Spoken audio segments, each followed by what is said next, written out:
Hi, and in this video I wanted to give more information about the actual text that is available in the standard of ISO 9001 2015 version relating to clause 5. Okay?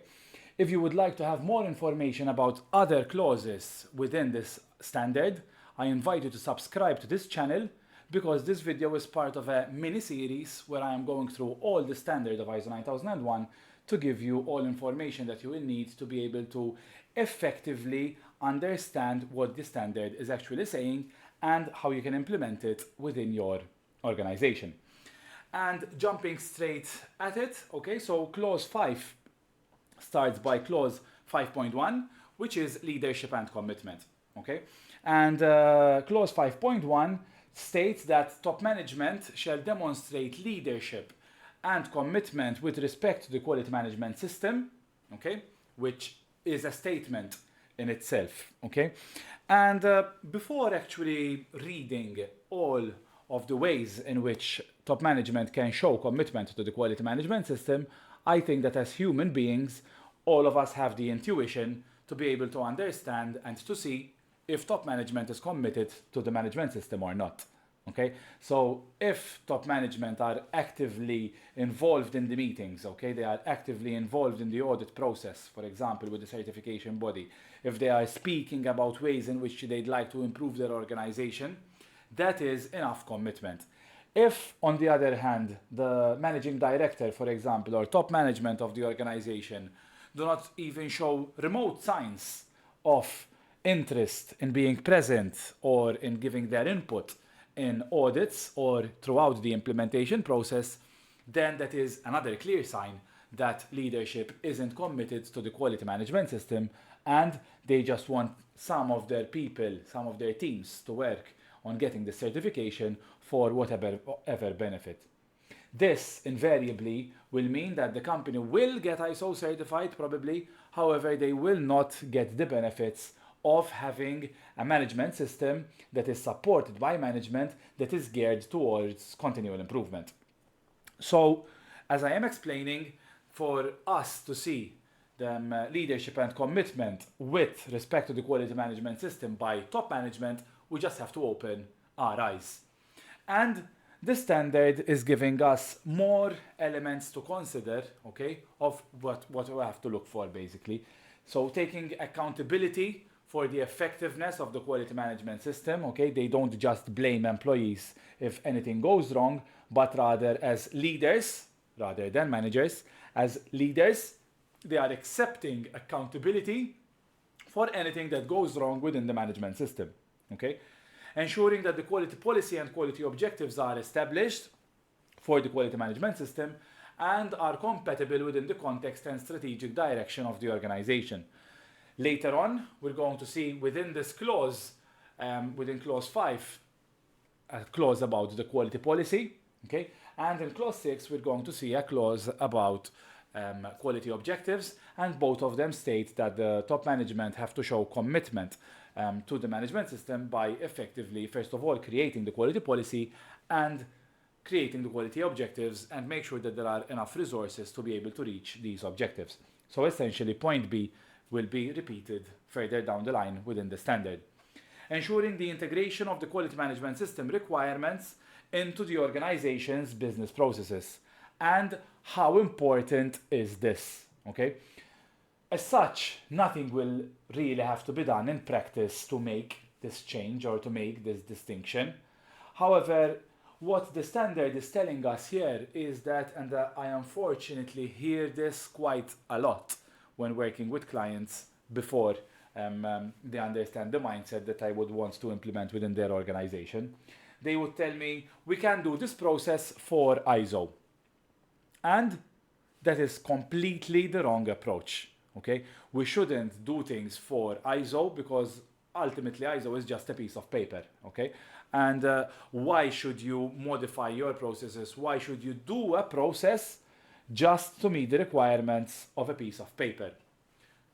On the other hand, if you modify your actual business processes of your organization to meet the requirements of the standard, then you're going to make sure that the business process of your organization meet this international standard for quality.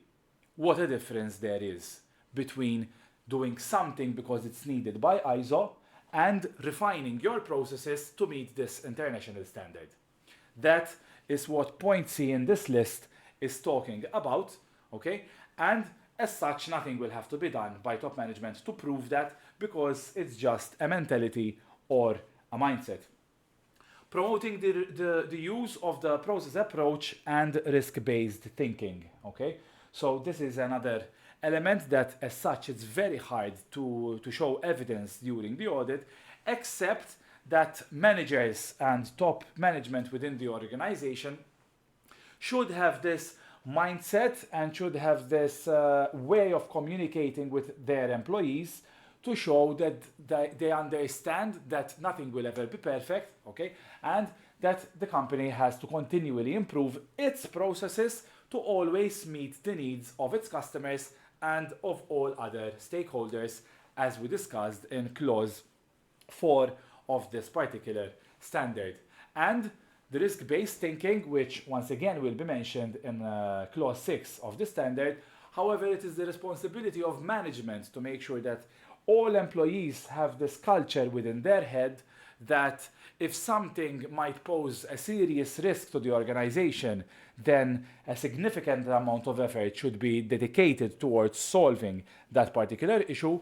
But on the other hand, if an issue might be big, but couldn't or wouldn't have a huge negative effect on your organization, then the level of effort that we put should be appropriate and relative to the potential negative effect of such an issue. And that is risk-based thinking. Ensuring that the resources needed for the quality management system are available. Once again, there's a full clause about this, which is clause 7 within the standard. Having said that, how important is this in terms of the mindset of top management, whereby if they want to get this ISO thing over and done with as soon as possible, that is one mindset. The other mindset, which is naturally the type of mindset of clients that I like to work with, is that they are very keen from one meeting to the next to find more ways in which we can improve the organization based on these principles of quality management as mentioned by ISO 9001. What a huge difference does that make? And communicating the importance of effective quality management and of conforming to the quality management system requirements.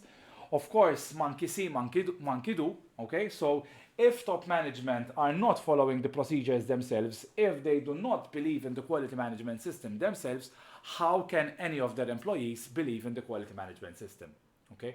So it is very important that management leads by example and that they are committed to using this quality management system as a tool for active continual improvement within your organization.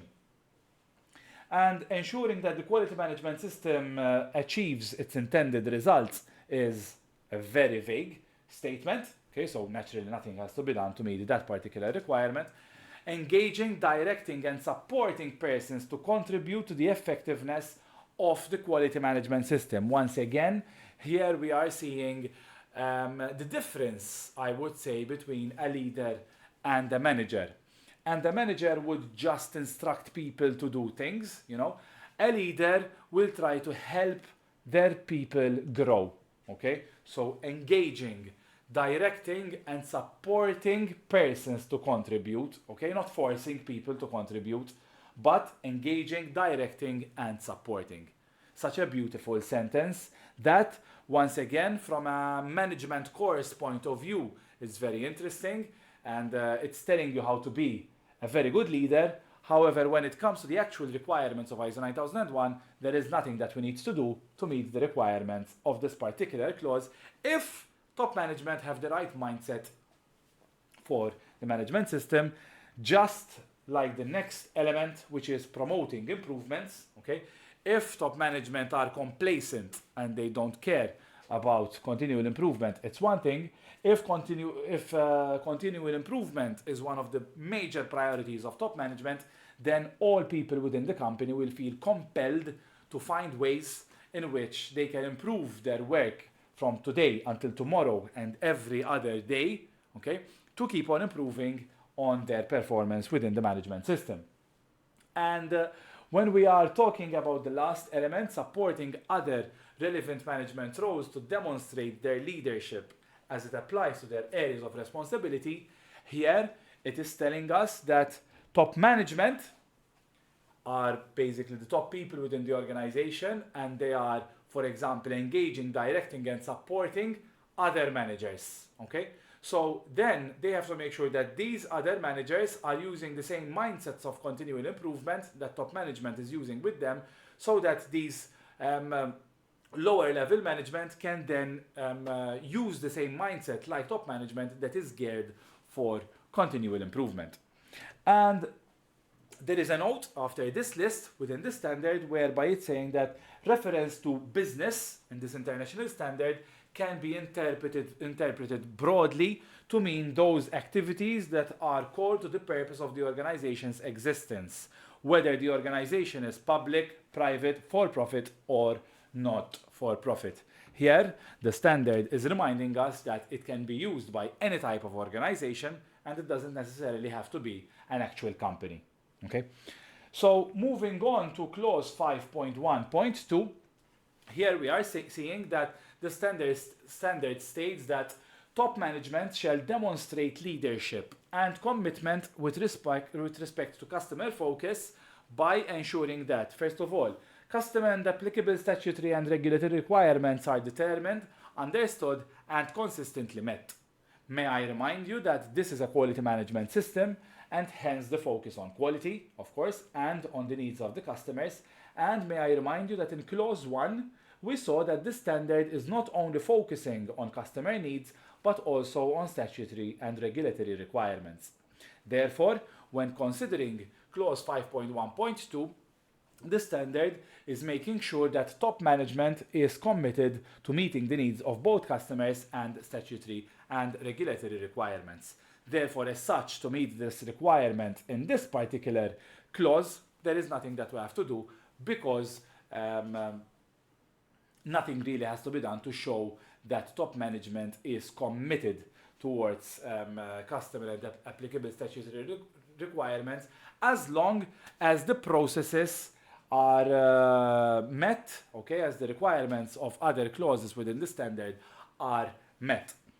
Another element that is being mentioned here is that the risks and opportunities that can affect conformity of products and services and the ability to enhance customer satisfaction are determined and addressed. And I sincerely don't understand why the standard likes to repeat itself so much. Okay, so as I have explained already multiple times, the element of risks and opportunities will be discussed in a later clause, clause 6. Okay, so unfortunately, when I'm working with clients, they see these conflicting messages. For example, risks and opportunities being thrown around in the standard probably 10 to 15 times. Okay, do you need to do 10 to 15 things to meet the requirements of risks and opportunities? Certainly not. If you meet the requirements of clause 6, where it's talking about risks and opportunities, specifically clause 6.1, then you would have met all these references to risks and opportunities that are being mentioned within the standard of ISO 9001. And the last element that we are seeing, excuse me about that, is that there has to be the focus of enhancing customer satisfaction, okay, which has to be maintained. Once again, the standard likes to repeat itself because we have a clause specifically dedicated on customer feedback within clause 9 of this particular standard. So I think that one of the main aims of me doing this video is to explain how the standard likes to repeat itself. And here it's becoming already very evident. If you haven't seen my other videos in this mini-series where I'm reading the actual standard, I invite you to do so. And I also invite you to subscribe to this channel so that you will be updated of more videos similar to this, where I'm talking about actual clauses relating to the ISO 9001 standard and other standards. Okay? So yes, the standard likes to repeat itself, and we have to make sure that we don't get confused by this repetition within the standard and that we overcomplicate our management system. Having said that, I believe that that is where you should consider hiring a consultant, because as a consultant myself, I will, for example, tell you that you need to reduce the elements of documentation within your management system to meet the requirements of the standard, but then to focus on certain documents, okay, and that you have to keep those documents religiously updated, okay? So meeting the requirements of this ISO 9001 standard isn't a quantity game, okay? So it's not about having as many documentation as you can to make sure that each and every line within the standard is actually ticked, but it's about having quality documentation for a quality management system. It's about having the right quantity and the right purpose behind each document to meet the requirements of the standard, and probably and possibly each document will be meeting 4, 5, 6 or possibly even more requirements within the standard. And that is how you design and implement an intelligent management system within your organization. So moving on, clause 5.2 talks about the quality as in the policy, and as you can imagine in this case here we are talking about the quality policy. So part of the responsibilities of top management is to create a quality policy that is, first of all, appropriate to the purpose and the context of the organization and supports strategic direction, meaning that the vision for quality for the organization has to be relevant to the organization. Okay? It provides a framework for setting quality objectives. It includes a commitment to satisfy applicable requirements and includes a commitment to continual improvement of the quality management system. So first of all, I want to go a step back and explain that the quality policy should not be a 7-page document, but rather a single-page document where these types of statements can be made. And when it comes, for example, to the quality policy, I like to ask my clients to advise the USPs, the unique selling points, which means what makes your organization different from other organizations. And if you know what your USPs are as an organization, what separates you from your competition, okay, then you can focus on that. For example, in my case, when creating the quality policy for my business, I know that what separates me from my competition is effectively that I do the work myself with clients, and I will never send assistants, okay, who are much less experienced than me, to my clients, because for me the quality of the work that is delivered is much more important than the quantity of clients that I serve. And so when creating the quality objectives, as in when creating the quality policy, I will focus on that. Okay, so I will focus that I will give a personalized approach to my clients. I will commit myself to continually learn. Okay, so for example, myself, I never stop attending to courses relating to ISO standards and other management techniques, okay, because I always want to be updated on the latest trends, okay. And as you can see, by mentioning the USPs of my business, which are that I do the work myself, I then am able to come up with elements, okay, that I can implement in my day-to-day life, okay, at work, that will help me to live these USPs, okay. And the quality policy as such is a document that helps us to put these ideas into words, okay. So once the quality policy has been created, it's useless to create a quality policy if you're just going to shelve it, okay, or store it in a folder within your computer. The quality policy has to be communicated, okay, with all people within the organization, okay, and people outside the organization. As I have mentioned earlier, given that the standard mentions that it has to be maintained as documented information, therefore the quality policy has to be written down somewhere, okay? And as I have explained, it has to be not only communicated, but also understood and applied within the organization, okay? So yes, when it comes to the quality policy, this is like having a mission or vision statement, okay?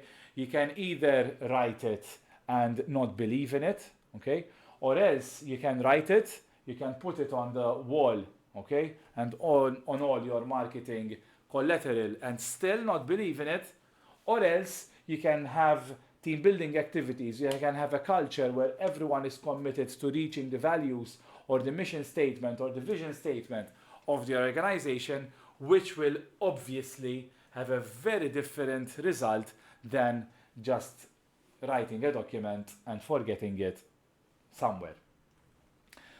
Moving on to clause 5.3, we are seeing that here we have the organizational roles, responsibilities, and authorities. And here the standard is telling us that the top management shall ensure that responsibilities and authorities for relevant roles are assigned, communicated, and understood within the organization. You cannot have a team of football, basketball, or any other sport without telling people what their roles are. If not, you're going to have a bunch of people running after a ball. Instead, if you take the time to evaluate what strategies you want to take as a business or as a football team, for example, and you identify the skills that are needed and you make sure that you have the right people on the right seats for your team, sports team, or company, that will effectively change the results that you will get as a business. And that is what the standard is telling us to do over here. Okay, so we have to make sure that we identify the responsibilities and authorities for relevant roles, okay? And we have to make sure that these are effectively communicated with the relevant people and that they understand what we mean when we're giving them roles and responsibilities. And the top management shall assign the responsibility and authority for ensuring that the quality management system conforms to the requirements of this international standard, okay? Ensuring that the processes are delivering their intended outputs, reporting on the performance of the quality management system and on opportunities for improvement, ensuring the promotion of customer focus throughout the organization, and ensuring that the integrity of the quality management system is maintained when changes to the quality management system are planned and implemented. And I read all of these to reassure you that I actually know what they say, and I can tell you that they are all mentioned in different elements within the management system. And if you had to do anything to meet the requirements of this particular clause, you will need to do practically two things. First of all, you need to make sure that you have roles and responsibilities, so you have job descriptions available for all job titles within the organization, and that all employees within your organization clearly understand what the roles and responsibilities for their respective job titles mean. Okay. Secondly, is that this list that is available in clause 5.3 from letters A to E, okay, are communicated as roles and responsibilities to some people, possibly more than one person within the organization, to make sure that this particular requirement is being met. That is all I had for you for this presentation when it comes to reading the actual ISO 9001-2015 version standards together. And in this particular video, we were seeing clause 5. May I remind you that this video is part of a mini-series for other videos relating to ISO 9001, where I'm reading the requirements of each particular clause. And therefore, I invite you to subscribe to this channel so you can get updated of more videos similar to this that will hopefully help you to further understand what ISO 9001 requires of your organization. And if you have any questions, I would love to get in touch with you, okay? So feel free to get in touch so we can get a conversation going. And as you can see, I'm very committed about continual improvement, and I'm always committed to helping my clients succeed. Thank you so much.